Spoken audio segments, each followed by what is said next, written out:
Chalani, dorastenci premiéra Ačku víťazná, ako sa cítite? Super Matúš. pocit, vyhrali sme, takže spokojnosť jednoznačne. Super, Maťo. Jednoznačne to bol tímový zápas a sme to vyhrali kolektívne, takže môžeme sa radovať. V 86. minúte zápasu dochádza k dvojnásobnému strieženiu v domácom ústve. Z ihriska odchádzajú hráči číslom 15 Jakub Brtánek, 7 Daniel Hundák a na ihrisko nastupujú hráči číslom 25 Martin Budoň, 6 Matúš Pilek.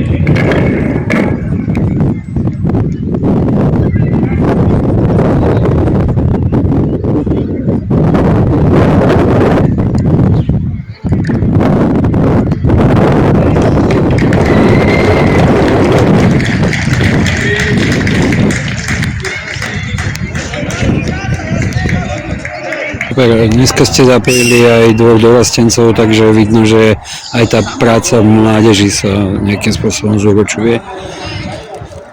Tak 7 hráčov, ktorí vyšli z dorastu, hrá aj teraz, čiže my túto filozofiu neplánujeme meniť a budeme určite mladých hráčov zapájať a dávať im príležitosť a uvidíme, kto sa chytí. Ten prechod do mužského futbalu je veľmi ťažký, ale verím, že keď budú dobre trénovať, že to zvládnu.